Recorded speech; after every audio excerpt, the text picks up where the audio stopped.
right, holiday shopping shattered by gunfire in the Bronx this weekend, where 3 separate shootings left 1 person dead and 3 others hospitalized. All of this while the city braces for budget cuts and less NYPD officers on patrol. That announcement came last week. Joining us this morning in studio to weigh in all of this is Bronx Borough President Vanessa Gibson. So good to have you here, Borough President. Thank you so much. Let's talk about this. Homicide detectives now investigating this deadly shooting that played out in Claremont last night. Earlier in the afternoon, a man was shot inside the train station over at 161st and Yankee Stadium. And then on Saturday morning, 2 people shot in Little Italy in the Bronx. That's the Bronx version of that. As people are getting ready for the big Thanksgiving week. So a lot of gun violence that we're talking about. What's your response and reaction, and have there been any arrests? So far, no arrests, all active investigations. We believe narcotics are related in some of these particular cases in Belmont and as well as Claremont Village, but just underscores the need for police and for NYPD personnel. We just had a class that graduated at the end of October, so we were able to get 175 new officers for all 12 commands, which is great. But now hearing about these anticipated cuts, 5 academy classes that will be eliminated, is very, very concerning for us in the Bronx. But we know police presence is not just the only answer. We know that we also have to invest resources in these very communities, and we have to get rid of those that engage in violence, as well as drug dealing, dealing with opioid overdose deaths, as well as fentanyl, which we are experiencing. My heart goes out to all the families impacted. It's certainly the season of Thanksgiving. It's really troubling that any family has to deal with the loss of a loved one, and certainly those that are hospitalized today. Yeah, I mean, you mentioned the cuts to the NYPD. That's obviously having an effect on what's happening underground, because having police on the subway system. Now, we just had an officer that was slashed on the subway. I mean, what else can be done, especially if these cuts are happening?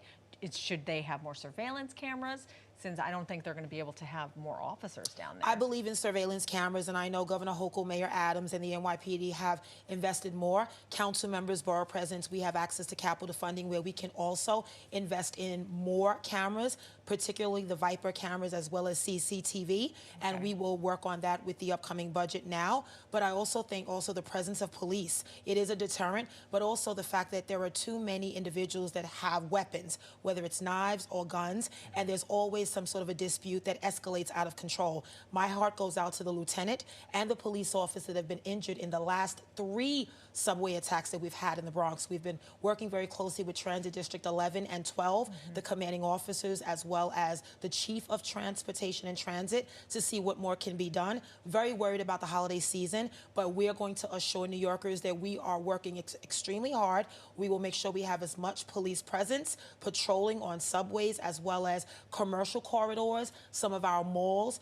during the holiday season, because we worry about people that may become victims of thefts and other crimes. Having the presence around our business improvement districts as well is a top priority for us. So we know also that the budget cuts, besides affecting the safety of so many, it's going to obviously impact the cleanliness of the city as well. Cutting back sanitation services, libraries are closing. You know, Sunday service. You know the council very well, right? The budget going into their hands.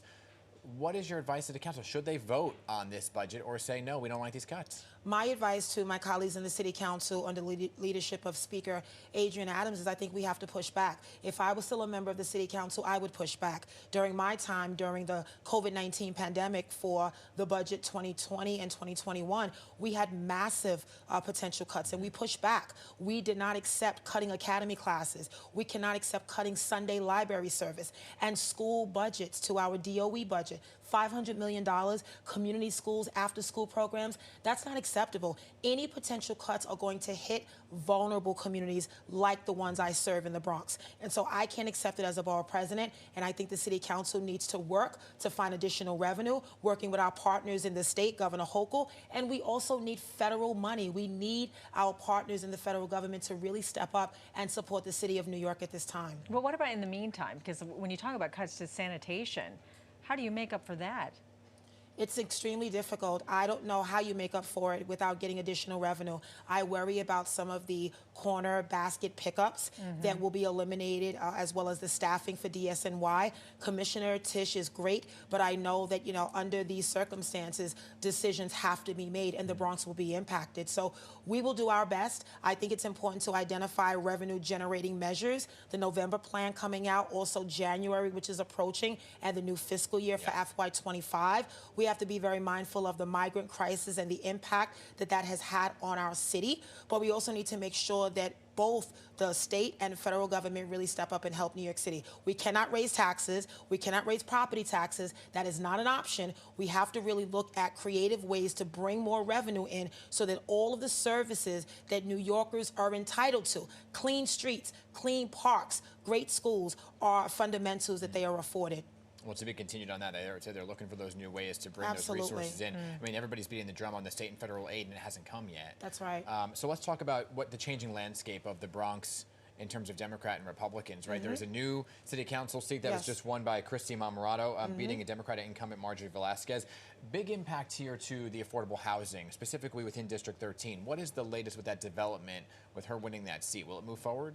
The latest development on the Bruckner rezoning is that it is moving forward. There was litigation, and I do believe they lost the case. I'm not sure if there has been an appeal, but the city of New York is going to fight feverishly to make sure that the Bruckner rezoning moves forward. We're talking about 300 units of affordable housing. We're talking about a brand new supermarket, maintaining 80 jobs, as well as a new youth center and housing for veterans. That's important, and I think communities in the East Bronx have not done their fair share, and all neighborhoods have to do their fair share. It's unacceptable that we would say no to a community for 300 units of housing, and in another neighborhood of the Bronx, we would say yes to 2,000 units of housing. That's a big disparity. Her winning that seat, did that have an impact on what people in that district actually wanted?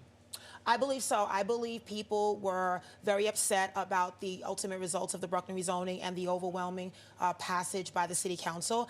I think that this was a campaign that was obviously run on anti-development, and we, as the borough president, will work with the incoming council member-elect and work to identify where there are common priorities for the future of the East Bronx. The Metro North is coming to the Morris Park community. We have a tremendous amount of opportunities around transportation, around housing, small business support. So we have to do what is necessary to make sure that the residents of the East Bronx are served. Yeah, speaking of that, making sure that they are served, it's Thanksgiving Yes, this it is. week. Can you tell me a little bit about what's being done in the next couple of days to help the Bronx residents? So the last couple of weeks, we have been giving out turkeys, we've been giving out roast pork and chickens, as well as fixings and produce. Want to recognize all the elected officials, the community partners, and community organizations that have really stepped up in a major way. Obviously, wages are stagnant. Many families are still living below the federal poverty level and are still struggling for basic necessities. So when you go to these food distributions, you can give out several hundred in a half hour. That's how long the lines are. People are on lines much earlier than the distribution. They go really fast.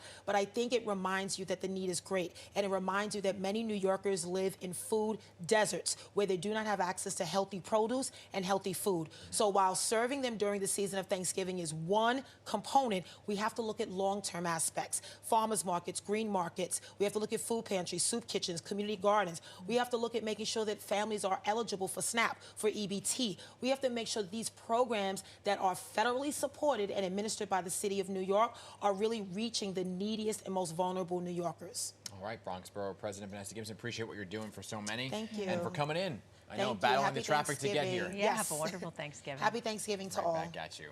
All right.